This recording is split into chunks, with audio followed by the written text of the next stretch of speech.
आप देख रहे हैं अलीगढ़ बुलेटिन और मैं हूं आपके साथ रत्ना। इस बुलेटिन में आपको अलीगढ़ जनपद की इन सभी बड़ी और महत्वपूर्ण खबरों से रूबरू कराएंगे जो कहीं ना कहीं आपके शहर, समाज और आम जनजीवन से जुड़ी हुई हैं। चाहे बात हो सामाजिक आयोजनों की, प्रशासनिक गतिविधियों की या फिर आम लोगों से जुड़ी समस्याओं की, हर अहम खबर हम आपके लिए लेकर आए हैं विस्तार से। तो चलिए शुरू करते हैं आज के अलीगढ़ बुलेटिन के खबरों खास के साथ। अलीगढ़ में 4 वर्ष बाद भी शहर की गंदगी दूर नहीं हो पाई है। मेयर प्रशांत सिंघल के कार्यकाल में काशीराम आवास की कॉलोनी में रहने वाले लोगों को आज भी गंदगी के बीच से होकर गुजरना पड़ता है। गलियों और सड़कों पर पड़ी गंदगी से आए दिन बीमारी का खतरा बना रहता है। स्थानीय लोगों की शिकायत के बावजूद अब तक कोई कार्रवाई नहीं हुई। एक और अलीगढ़ स्मार्ट सिटी में तब्दील होता नजर आ रहा है, वहीं जमीनी हकीकत कुछ और ही है। पूरा मामला थाना बन्ना देवी इलाके के वार्ड नंबर 40 स्थित काशीराम आवास का बताया जा रहा है। मेरा नाम कृष्ण कुमार है। कहाँ रहते हैं आप? मैं काशीराम आवास कॉलोनी में रहता हूँ। क्या समस्या है? समस्या ये है कि हमें 8 साल हो गई, अभी तक गटर की व्यवस्था नहीं हो पाई है और पीछे एक गटर बना दिया अभी इसके क्या कहते हैं, सिविल लाइन नहीं पड़ पाई है। और क्या? और डायरेक्ट लैटरिन आती है, ऊपर से पाइप टूट गए। 8 साल होते हुए पाइप लगाने के लिए भी कोई क्या कहते मजदूर नहीं जाता है।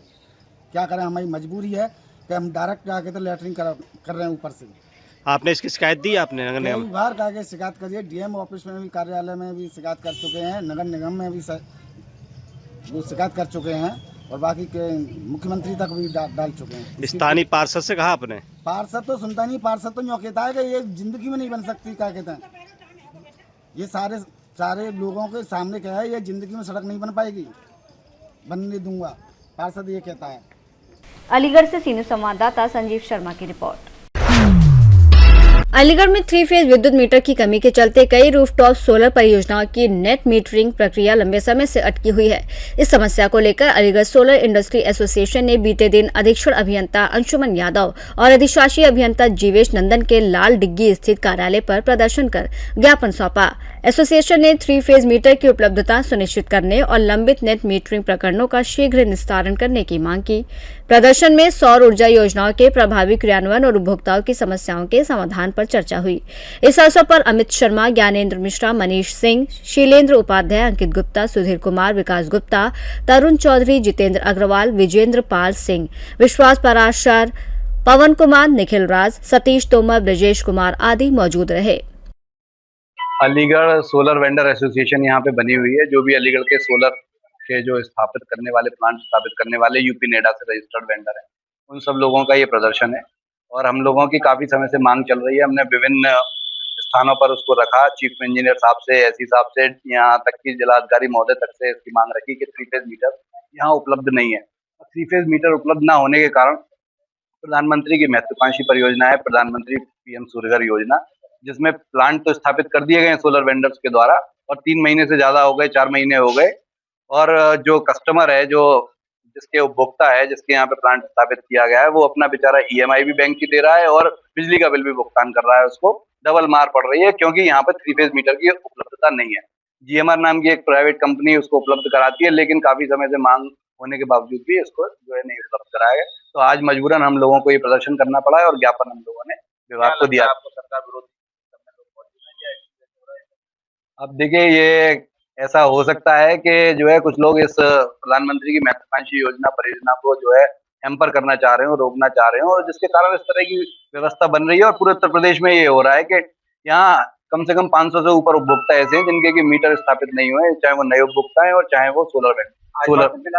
आज अब सर ने कहा है कि जो पहले पुरानी व्यवस्था थी कि हम लोग मीटर उपलब्ध करा दिया करते थे, वो यहाँ लैब में टेस्ट होते थे और उसको लगा दिया जाता था। तो अब वो पुरानी व्यवस्था के लिए सर ने आज आश्वासन दिया है एक्शन साहब ने, और उम्मीद करते हैं कि जल्दी से ज्ञापन आपने प्राप्त किया है। क्या मांग थी? अभी जो हमारे सोलर के वेंडर हैं, ये साथियों ने मांग की है कि 3 फेज की अनुपलब्धता हमारे यहाँ चल रही थी, जिसके कारण काफी समस्या हो रही थी।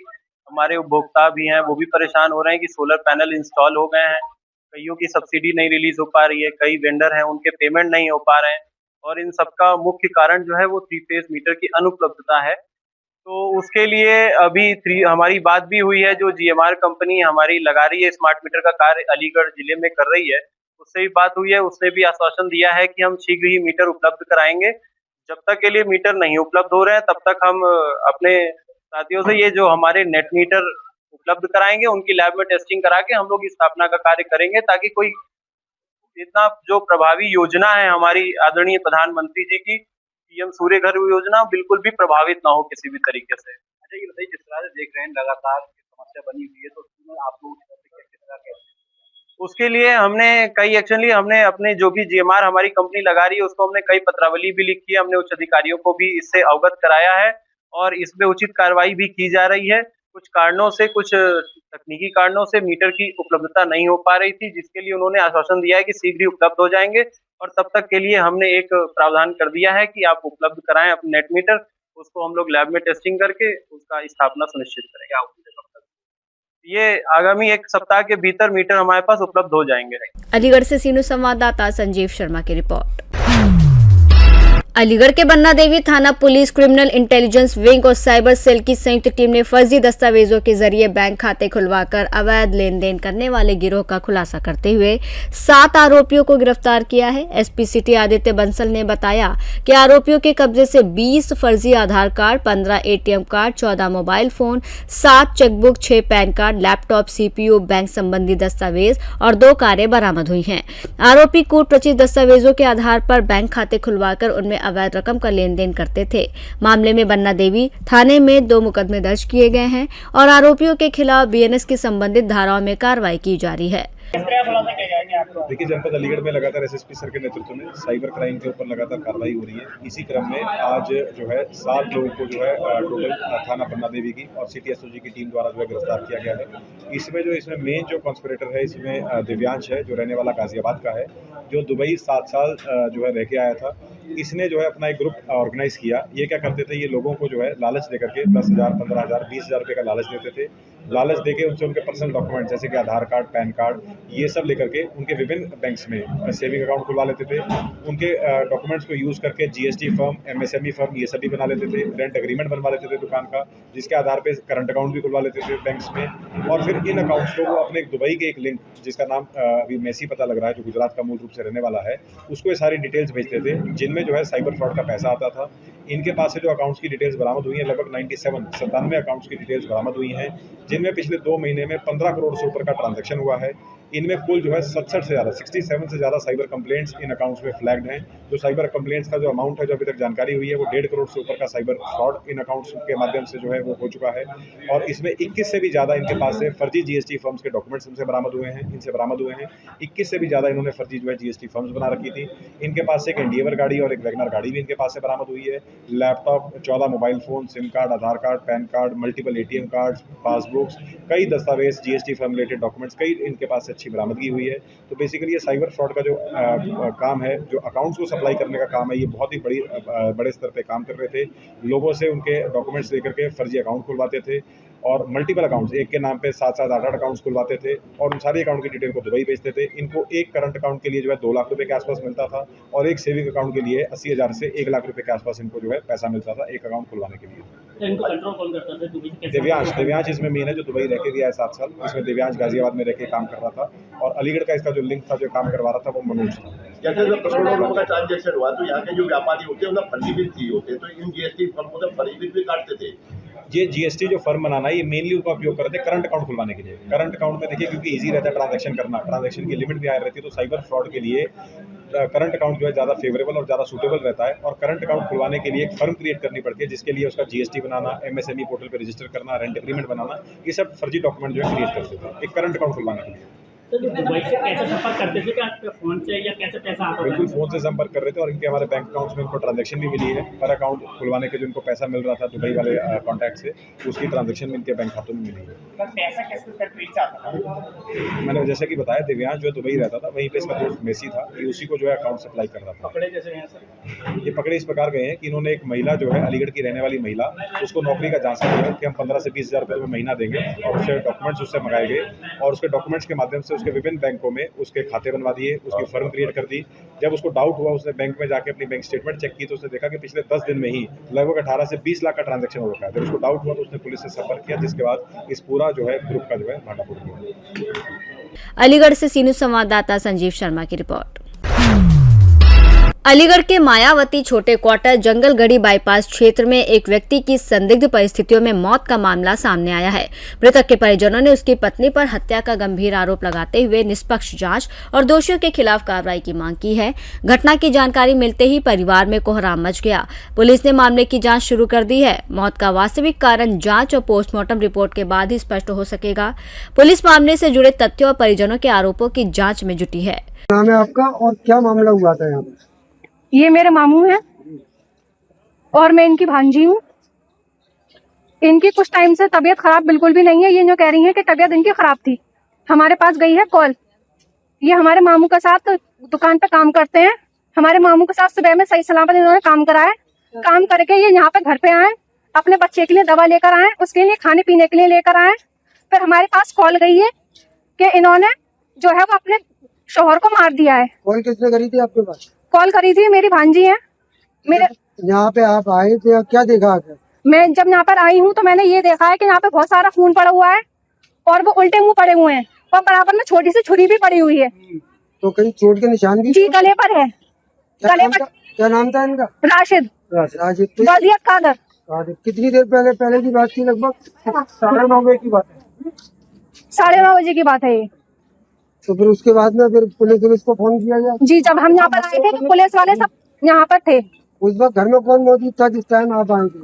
जब हम यहाँ पर आए थे तो उनकी बीवी अंदर मौजूद थी और ये वाला जब काम हुआ है उनकी बीवी अंदर कमरे में मौजूद थी। उनका साला भी था? उनका साला भी था और उनका ससुर भी था और उनके सारे मायके वाले वहाँ पर मौजूद थे। और ये बताया जा रहा है कि इनको मारने से पहले मारकर ये अपने घर पर चली गई हैं, फिर दोबारा अपने यहाँ पर आई हैं। पहले उन्होंने काम कर दिया था। क्या नाम है आपका और क्या मामला हुआ था? मेरा हाजी मंसूर नाम है। सराय मियाँ में रहता हूँ। जब मैं घर पर आया तो मुझे मालूम हुआ कि हमारी जो वाइफ है उनकी बहन लड़के की राशिद की वो यहाँ पर आई हुई है। सुनकर के वो इस तरीके से जो है लड़के को मतलब इंतकाल हो गया है या क्या हुआ है। जब हम यहाँ पर आए तो हमने ये मालूम हुआ कि उसको जो है लड़के को मारा गया है। अब ये किस तरीके से मारा गया है उसको, ये खून भी दिख रहा है वहाँ पे और एक छुरी भी मतलब वहाँ पर पड़ी हुई है। किसने दी? मेरी घरवाली जो है उनकी बहन थी।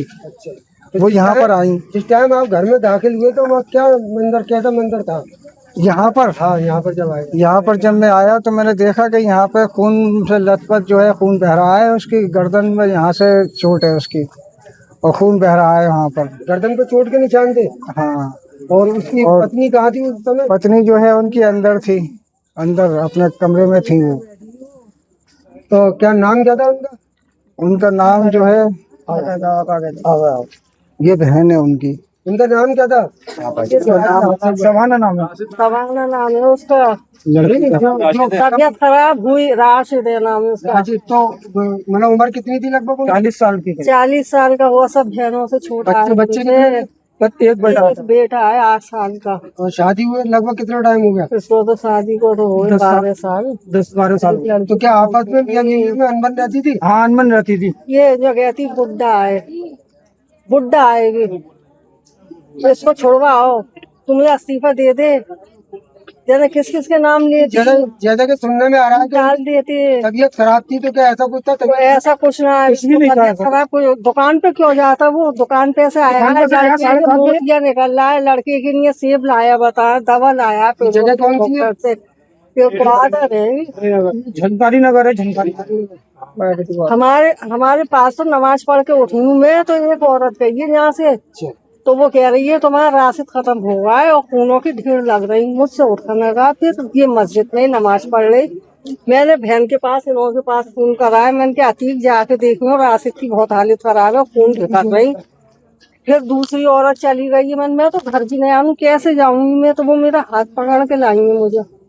जब देखा है मैंने, फिर मैंने खून दौड़ाई बहनों के पास। थाना दिल्ली गेट पर यूपी 112 के माध्यम से एक व्यक्ति की सूचना प्राप्त होने पर तत्काल मेरे द्वारा थाना पुलिस द्वारा FSL की टीम द्वारा जाकर मौके पर देखा गया। तो देखा कि मृतक जिसका नाम राशिद है, जो शराब पीने का आदी था तथा नशा मुक्ति केंद्र में भी भर्ती रहा है। कल रात घर पर उसे खून की उल्टी हुई तथा उसके शरीर पर कोई गहरा चोट नहीं थी। परिजनों की मौजूदगी में मृतक के शव का पंचायतनामा भरकर पोस्टमार्टम हेतु मोर्चरी भेजा गया। साक्ष्य व पीएम पोस्टमार्टम रिपोर्ट के आधार पर अग्रिम विधिक कार्रवाई अमल में लाई जाएगी। अलीगढ़ से सीनियर संवाददाता संजीव शर्मा की रिपोर्ट। अलीगढ़ के कौरसी थाना पुलिस ने फर्जी सड़क हादसे का मुकदमा दर्ज कराकर बीमा कंपनियों से अनुचित लाभ लेने के आरोप में 7 आरोपियों को गिरफ्तार किया है। पुलिस के मुताबिक आरोपी फर्जी मेडिकल दस्तावेजों के आधार पर बीमा क्लेम हासिल करने की कोशिश करते थे। जांच में हादसे से जुड़े कुछ मेडिकल दस्तावेज कथित तौर पर फर्जी पाए गए, जिनका संबंधित अस्पतालों से सत्यापन कराया गया। पुलिस ने तरुण, धर्मेंद्र, पवन, राजेश समेत 7 आरोपियों को गिरफ्तार किया है और उनसे पूछताछ कर गिरोह से जुड़े अन्य लोगों मामलों की जानकारी जुटाई जा रही है। पुलिस के अनुसार गिरोह फर्जी दुर्घटना और मेडिकल दस्तावेजों के जरिए बीमा कंपनियों से आर्थिक लाभ लेने का प्रयास करता था। मामले में आगे की कानूनी कार्रवाई जारी है। पूरा प्रकरण ये है कि इस साल जो एक्सीडेंट के मुकदमे लिखाए गए, जब उनकी समीक्षा की जा रही थी तो इसमें पाया गया कि थाना क्वारसी में वर्ष 2026 में ही लगभग 25 से ऊपर FIR ऐसी पाई गई जो बिल्कुल ऑलमोस्ट सेम लैंग्वेज की पाई गई। और इसमें कुछ जब सस्पेक्ट पाया गया, कुछ इसमें संदिग्ध प्रतीत हुआ, तो जब इसमें विस्तृत जांच की गई तो जब इसमें जो मजरूब है उनका जो मेडिकल देखा गया, मेडिकल के जब संबंधित हॉस्पिटल से जब जांच की गई तो उनके द्वारा बताया गया कि एकदम से फर्जी मेडिकल है। फर्जी हॉस्पिटल के लेटर हेड के ऊपर फर्जी मेडिकल तैयार किया गया है।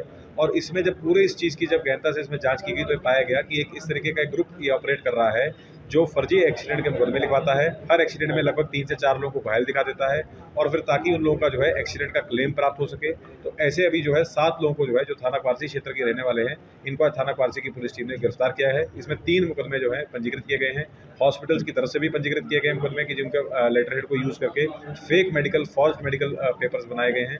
3 FIR चीटिंग, फ्रॉड और फॉर्जरी की धाराओं में पंजीकृत की गई हैं और 7 लोगों को गिरफ्तार किया गया है जो फर्जी एक तरीके से झूठे एक्सीडेंट के मुकदमे लिखवाते हैं ताकि उनको एक्सीडेंट का क्लेम प्राप्त। डॉक्यूमेंट किया गया इनके पास से फेक मेडिकल डॉक्यूमेंट्स बरामद हुए हैं जो इन्होंने फॉर्ज मेडिकल के डॉक्यूमेंट क्रिएट किए थे। बाकी अन्य कुछ फर्जी दस्तावेज भी इनके पास से बरामद हुए। ये अलग अलग हॉस्पिटल्स के देते थे। इसमें 2 तरीके का ये कर रहे थे। कुछ तो ऑलरेडी जो एग्जिस्टिंग नामचीन हॉस्पिटल हैं उनको ही लेटर हेड को मिसयूज करके फर्जी मेडिकल बना रहे थे और कुछ इन्होंने ऐसे भी मेडिकल बनाए जो हॉस्पिटल एग्जिस्ट ही नहीं करता है, तो एकदम फॉर्ज्ड पेपर्स बनाए। टेक्निकल लोग भी शामिल हैं, एडवोकेट या वकील या डॉक्टर? कुछ इसमें ऐसे लोग शामिल हैं, बिल्कुल इसमें शामिल हैं जो इस तरीके से FIR लिखवाते थे और इसमें मेडिकल कागज भी इसको तैयार करवाने में शामिल थे। उन लोगों के ऊपर भी हमारे पास उनके नाम आ गए हैं और उनकी गिरफ्तारी के लिए एक विशेष टीम गठित कर दी गई है और आने वाले दिनों में इनकी गिरफ्तारी भी इसमें सुनिश्चित की जाएगी।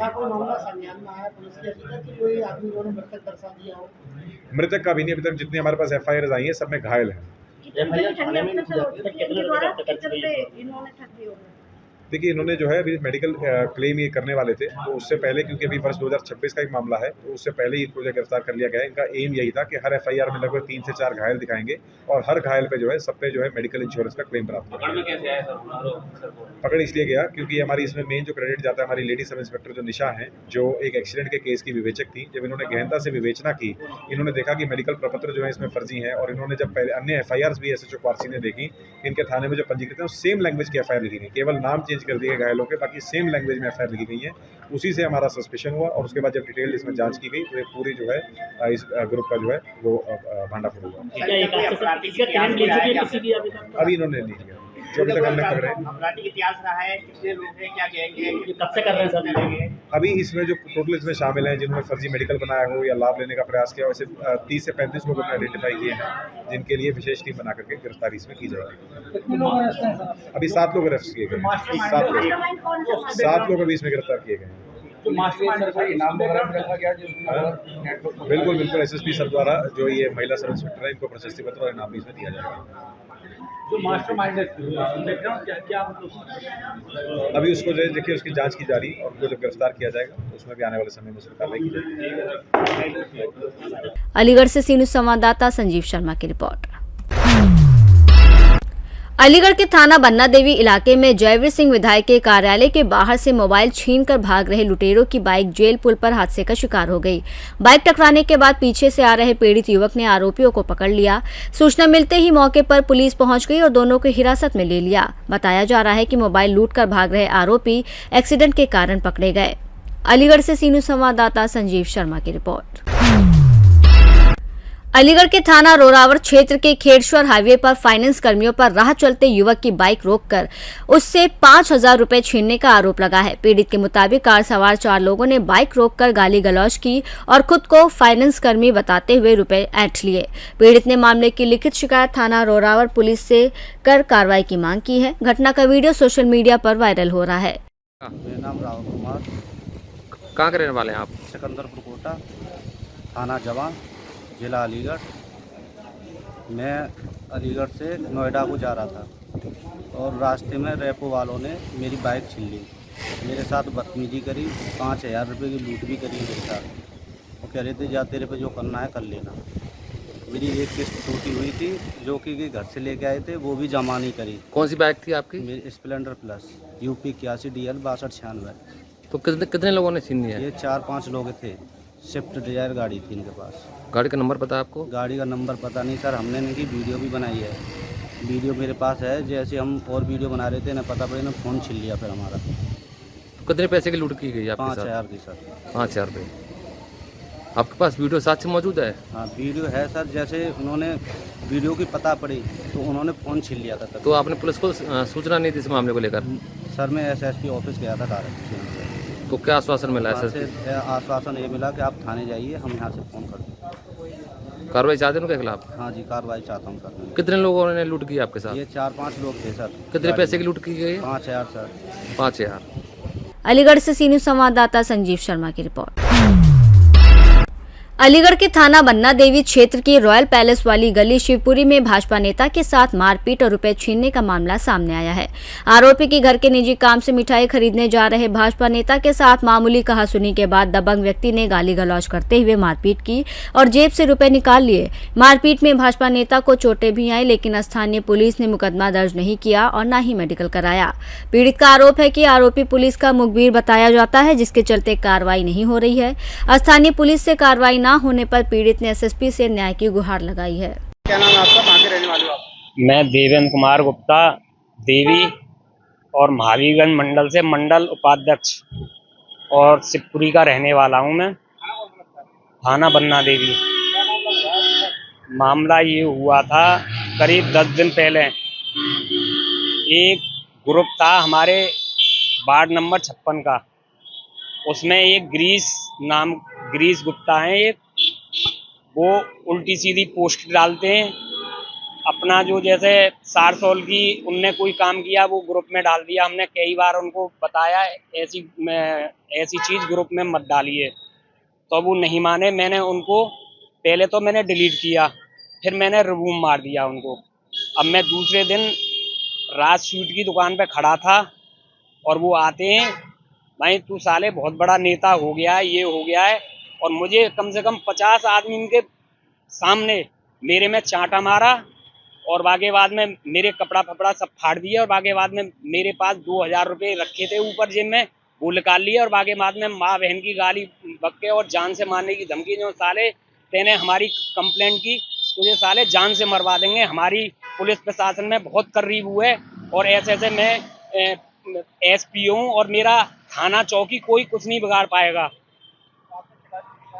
मैंने थाने में शिकायत की और बाकी बाद में माँ से कोई आश्वासन नहीं मिला। CO साहब के पास गया, माँ से भी कोई आश्वासन नहीं मिला।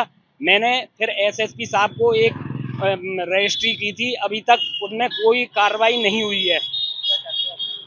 मैं यही है, उनके खिलाफ कार्रवाई होनी चाहिए। जिस तरीका से वो कहते हैं हम समाज सेवा कर रहे हैं, वो समाज सेवा नहीं कर रहे हैं, वो पब्लिक को ऐसा वो बना रहे हैं। भाई जो कोई उनके बारे में बोले उसे साले मारो पीटो। और बाकी बाद में ये रघुवीरपुरी, जैसे रघुवीरपुरी है और श्री राम धर्मशाला के सामने, हाँ थाना बन्ना देवी। इसको कम से कम 12 दिन हो गए, अभी तक कोई कार्रवाई नहीं हुई। सब आश्वासन दे रहे हैं और बाकी बाद में बहुत जो समझो वो सबसे ये कह रहे हैं मेरा कुछ नहीं बिगाड़ सकता है। अलीगढ़ से सीनियर संवाददाता संजीव शर्मा की रिपोर्ट। अलीगढ़ के अतरौली थाना क्षेत्र में फील्ड वर्क के दौरान जेब में रखा मोटोरोला मोबाइल अचानक तेज धमाके के साथ फट गया, जिससे फ्लिपकार्ट कर्मी घायल हो गया। हादसा रामघाट रोड से PNB बैंक के पास हुआ। मोबाइल फटने से युवक के माथे और आंख आसपास चोटें आई हैं, जिसके बाद स्थानीय लोगों ने उसे स्वास्थ्य केंद्र पहुंचाया। डॉक्टरों ने चोटों पर टाके लगाए। बताया जा रहा है कि युवक की हालत गंभीर बनी हुई है। फिलहाल मोबाइल में ब्लास्ट किस कारण हुआ ये स्पष्ट नहीं हो सका है। क्या नाम है आपका? मनोज नाम है मेरा। क्या घटना घटी है आपके साथ? मेरा भाई सचिन है, वो फ्लिपकार्ट में डिलीवरी बॉय के पद पे काम करता है। वो डिलीवरी करने गया था।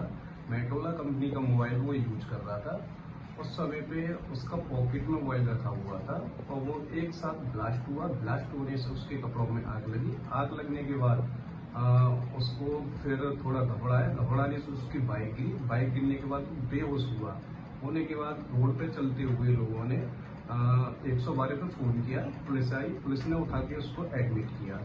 एडमिट करने के बाद फिर वहाँ से हम लोगों को फ़ोन किया कि आपका बच्चा ऐसे ऐसे एडमिट है। हम लोग वहाँ पहुँचे तो जो CSC के डॉक्टर वगैरह हैं उन्होंने अलीगढ़ के लिए रेफ़र किया। उसकी गंभीर हालत है। मेटोला कंपनी के फ़ोन इतने बेकार फ़ोन है। अगर उसका वो तो टांग वाली पॉकेट में रखा हुआ था फ़ोन, अगर छाती वाली में होता तो ख़त्म भी हो जाता। हमारा भाई चला जाता, क्या होता। कंपनी इतने बेकार फ़ोन बना रही है। कंपनी के खिलाफ कोई ना कोई कार्रवाई होनी चाहिए। अलीगढ़ से सी न्यूज़ संवाददाता संजीव शर्मा की रिपोर्ट। बुलेटिन में फिलहाल इतना ही। देश और दुनिया की तमाम बड़ी खबरों के लिए देखते रहिए सी न्यूज़ भारत।